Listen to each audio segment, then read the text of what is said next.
Antusiasme tinggi audisi The Voice Indonesia di Ambon dikebut hingga malam.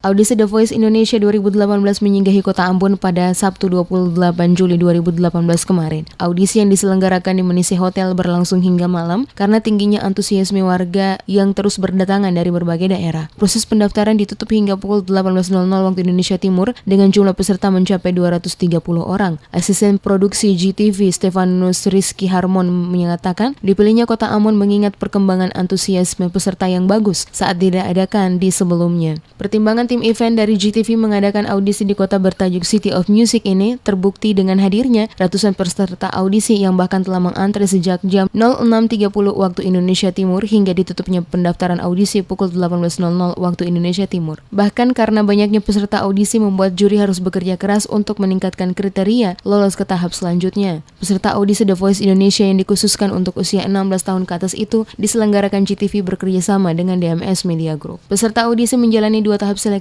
yakni pretest dan casting room. Pretest, peserta harus menyanyi di hadapan juri lokal tanpa diiringi musik. Bagi peserta yang lolos tahap awal, selanjutnya menjalani casting room, diiringi musik dan direkam oleh tim juri berasal dari pihak penyelenggara, dalam hal ini GTV. Melihat antusiasme masyarakat kota Ambon mengikuti audisi The Voice Indonesia 2018, tidak menutup kemungkinan di tahun berikutnya akan diadakan audisi kembali di kota Manise ini.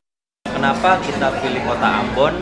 Karena mau nggak mau kita udah tahulah kualitas suara dari teman-teman Ambon sendiri. Jadi kita mencantumkan Ambon menjadi kota audisi berikutnya. Jadi memang kita percaya kok kualitas dari teman-teman Ambon itu luar biasa dari suaranya.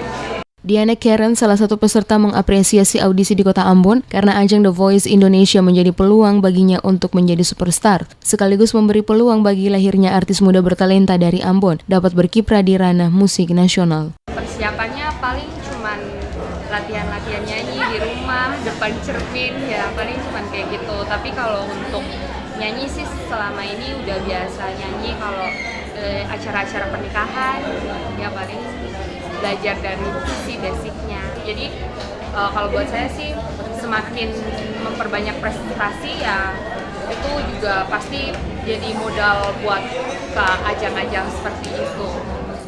Dulu waktu masih SMA pernah jadi juara bintang pelajar tahun 2015 itu lomba banding nyanyi di Ambon. Dari sebanyak 230 peserta yang mengikuti audisi awal, setelah dinilai, hanya sebanyak 66 peserta yang direkomendasikan mengikuti penjaringan kedua. Audisi kedua merupakan momen menentukan karena dari sinilah kelanjutan peserta mengikuti audisi di Jakarta pada pertengahan Agustus mendatang. Penjurian tahap kedua, panitia maupun tim juri tidak menggugurkan siapa yang bakal lolos ke Jakarta, namun tidak lolosnya peserta akan ditentukan pada Agustus esok. Sebagai syarat untuk mengetahui lolos tidaknya ke Jakarta, setiap peserta wajib memiliki email dan nomor handphone yang setiap saat dapat dihubungi. Bagi peserta yang tidak dihubungi, maka dengan sendirinya peserta tersebut dinyatakan tidak lolos ke tahap audisi selanjutnya. Audisi yang digelar di Ambon bersamaan dengan Kota Malang dan Balikpapan.